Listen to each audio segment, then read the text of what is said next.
Hi guys, good evening. My name is Utkarsh and welcome to the YouTube channel of Legal Edge by Top Rankers.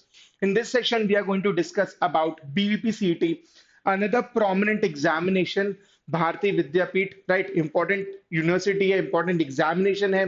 तो इसके बारे में पूरी तरीके से समझेंगे कि सीट्स इनटेक क्या है, फीस क्या है, कैंपसेस कहाँ कहाँ हैं, कितनी सीट्स हैं, क्या एलिजिबिलिटी क्राइटेरिया है, क्या पेपर पैटर्न है एंड क्या सिलेबस है. तो इन सारी चीजों को हम समझेंगे सो दैट हम अपनी प्रेप को स्टार्ट कर पाए. प्लस अगर हम सोच रहे हैं कि हमें 3 years एलबी देना है, कौन कौन से कॉलेज हैं, तो वहां पर भी this is going to help you a lot.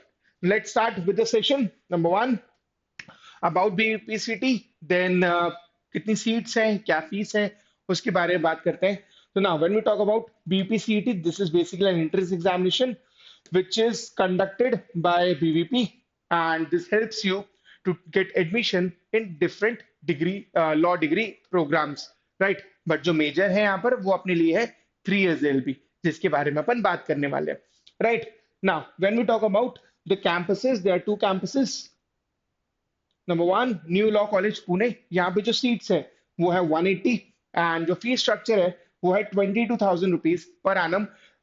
Year on year ये चेंज हो सकता है, तो उसको एक बार चेक कर लेना. ये मतलब चेंज होता रहता है. बाकी सीट जो है 180 है. एंड जब हम बात करते हैं department of law new Delhi की, तो यहाँ पे जो नंबर ऑफ सीट्स है वो है 60 एंड जो फीस है वो है 1,65,000 पर एनम. तो you can see a lot of difference between the Pune campus and the Delhi campus. Moving ahead to the eligibility criteria. अब because we are talking about 3 years LB, तो यहाँ पर 10+2 तो होगा ही, प्लस जरूरी है कि आपके पास बैचलर्स डिग्री भी हो. एंड उसमें भी क्राइटेरिया होता है. क्राइटेरिया बहुत ज्यादा डिफिकल्टी है, बहुत सिंपल सा है, और वो है कि मिनिमम मार्क्स जो है उसको फुलफिल करना पड़ेगा. मिनिमम मार्क्स क्या है? 45%. ठीक है. And if you are a general category student and if you belong to SC/ST category, then it is 40%. तो as such कुछ बहुत difficult नहीं है. This is generally asked in all the entrance examinations, right? तो simple सा eligibility criteria. Important क्या है? Exam का पेपर पैटर्न, एग्जाम की तैयारी, एग्जाम का मटेरियल, ये सारी चीजें बहुत हेल्पफुल होंगी, ये सारी चीजें बहुत काम की होंगी. Now when we talk about the paper pattern, तो देखो टोटल 100 मार्क्स का होगा. जो ड्यूरेशन, हाँ, तो बेसिकली 100 एमसीक्यूज है फॉर. अब इससे हमें समझ में आ रहा है कि they are going to be +1 for every correct option. तो अगर आप करेक्ट आंसर मार्क कीजिएगा तो वहां पे आपको 1 मार्क्स मिलने वाले हैं. ड्यूरेशन जो है वो 90 मिनट्स है. ठीक है. And the exam is going to be conducted online, जिसको बोलते हैं ना कंप्यूटर बेस्ड टेस्ट, वो होने वाला है. पेन पेपर टेस्ट नहीं है, जैसे कि बहुत सारे 3 years एलबी के एग्जामिनेशन हैं जहां पर वो ऑनलाइन एग्जामिनेशन होते हैं, वैसे यहाँ पर है. तो you have 90 minutes, you have to solve 100 questions. कोई नेगेटिव मार्किंग नहीं है, कोई नेगेटिव मार्किंग नहीं है इसमें, राइट? एंड जैसे कि पैटर्न दिया गया है, सिंपल सा बाइफर्केशन है, जैसे कि हमने एमएस एनएफएसयू में भी देखा कि 25 क्वेश्चंस मतलब इक्वली डिवाइडेड है, राइट? 4 सेक्शंस है, सब में 25 क्वेश्चंस पूछे जाएंगे. तो 4 सेक्शंस कौन से हैं? Number 1 would be your English grammar, usage and comprehension. तो again not very different from the other 3 LB examinations, but yes, grammar आएगा, comprehension आएगा, right? ये सारी चीजें जो हर बार आती है, बेसिक है, वो आएगा. तो not that difficult, but yes, a lot of practice is required and theory भी आना चाहिए, concept भी आना चाहिए. Next would be legal aptitude, analytical ability and logical reasoning. तो बेसिकली पूरा रीजनिंग वाला पार्ट जो है वो एक तरफ आ गया है, जहां पर you will get questions from legal aptitude, logical reasoning के भी होंगे एंड एनालिटिकल रीजनिंग के भी होंगे. तो सारी चीजें यहाँ पर दी गई है. तो बेसिकली जो कवरेज है एग्जामिनेशन का वो बहुत वाइड है. अपन को बहुत सारे टॉपिक्स, अपन को बहुत सारे सब्जेक्ट्स पढ़ने होंगे, इसलिए यहाँ पर स्ट्रैटेजी बहुत इंपॉर्टेंट होने वाली है. Next is current legal news and general knowledge. तो जब हम करंट लीगल न्यूज की बात करते हैं तो उसमें करंट अफेयर्स भी आ जाता है. एंड जिस भी एग्जामिनेशन में करंट अफेयर्स, जनरल नॉलेज आता है, this would mean that yes, this is going to take a lot of your time, this is going to take a lot of your prep time. ठीक है. तो इसमें अपन को बहुत time देना पड़ेगा रिवीजन में, सारी चीजों में. And yes, last but not the least, social sciences with N emphasis on Indian constitution and political system. तो एक तो देखो लीगल एप्टीट्यूड अलग दिया है, प्लस कॉन्स्टी या पॉलिटी के बारे में एक अलग से सेक्शन है. So this would mean a lot of reading on Indian polity, right? वहां पे अपन कुछ भी मिस नहीं कर पाएंगे, उसको इन डेप्थ पढ़ना बहुत जरूरी होगा। Moving ahead to the syllabus. अब देखो, जैसे हमने देखा था इंग्लिश में it's grammar, it's usage and comprehension, all these things. तो आप यहाँ पे देखोगे कि ग्रामर भी है, राइट, यूसेज भी है, sentence correction, para jumble, finding out, spotting the errors, right, paragraph completion, one word substitution, synonym antonyms, सारी चीजें हैं। तो बेसिकली बहुत सारे टॉपिक है। अब इसको करने का एक बहुत आसान तरीका ये है, just make a list of all the topics, right? And while you're practicing, while you're studying, just ensure कि जैसे आप एक टॉपिक कर लो उसको टिक करते जाओ, and जितनी बार टॉपिक होते जाओ उसको टिक करते रहना, so that you'll have the database, you'll have the data कि कितनी बार मैंने वो टॉपिक कर लिया और हुआ भी है कि नहीं। बिकॉज टॉपिक्स क्योंकि बहुत सारे, ये कई बार एक कॉमन मिस्टेक होती है कि आपसे कुछ मिस हो गया या कुछ कोई टॉपिक मिस हो गया, राइट, एंड यूजुअली वो टॉपिक मिस होते हैं जो मे बी हमें उतने अच्छे नहीं लगते या जिसमें हम थोड़े से वीक होते हैं।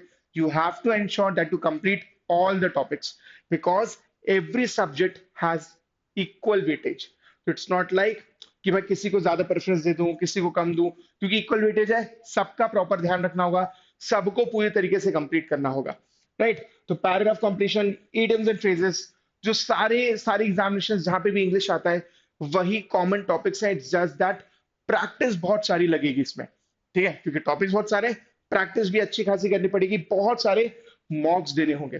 The next subject is legal aptitude, analytical ability and logical reasoning. तो देखो, clocks, calendar, average, simplification, problems on edges.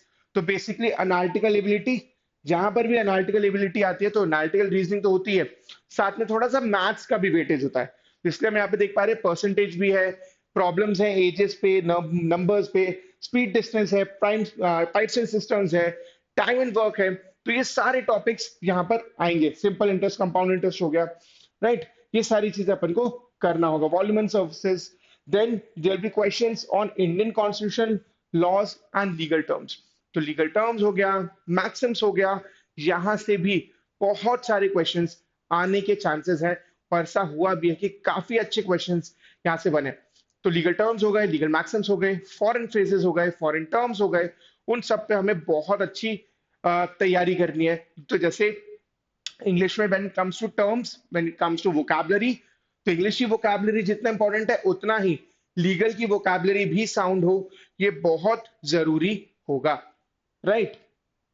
Now moving to the next part which is current legal news and the general knowledge.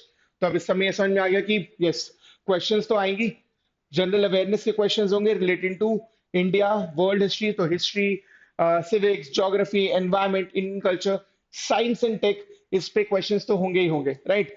And you can expect few questions which are current affair से तो है ही, but legal affair से भी है। तो it could be question on any of the acts, या कोई landmark judgement आया हो, कोई न्यूज हो, इन सारी चीजों से भी क्वेश्चंस आ सकते हैं आपको, right. Now next is social sciences, जहां पर स्पेशल एम्फोसिस है Indian constitution and political system. This would basically mean कि पॉलिटी हमें बहुत स्ट्रॉन्ग करना होगा, राइट। तो कॉन्स्टिट्यूंट असेंबली, सारे केस लॉज, उन पे बहुत अच्छे से तैयारी करनी होगी, बहुत इन डेप्थ पढ़ना होगा, because trust me these two sections can be the game changer. Because GK time consuming है, टाइम टेकिंग है, मल्टीपल राउंड्स ऑफ रिवीजन लगेंगे, and same goes with polity as well, right. Even though लगता छोटा है, but हमें सबको पता है कि कॉन्स्टिट्यूशन जो है हमारा वो कितना वाइड है, कितना एग्जॉस्टिव है। तो उसको पढ़ने जाएंगे, पॉलिटी पढ़ेंगे, बहुत टाइम कंज्यूम होगा एंड बहुत मजा भी आएगा पढ़ने में। This is something which is absolutely good for you, right, कि आप कॉन्स्टिट्यूशन के बारे में पढ़ रहे हो, पॉलिटी के बारे में पढ़ रहे हो। तो जितना इस एग्जाम के बारे में समझ में आ रहा है वो ये है कि टॉपिक्स बहुत सारे हैं, कवर सारे करने पड़ेंगे, क्योंकि इक्वल वेटेज है, किसी को प्रेफरेंस देना, किसी को नहीं देना, किसी को इग्नोर करना, वो सब नहीं हो पाएगा। You will have to do each and every topic. जैसा आपको बताया, प्रॉपर डेटा मेंटेन करो, क्वेश्चंस प्रैक्टिस करो, मॉक्स बहुत सारे दो, and you'll be good to go, right? You'll be doing extremely well in the examination. Okay, so this will be it from my side. Thank you so much and stay safe. चालू करते हैं पढ़ाई।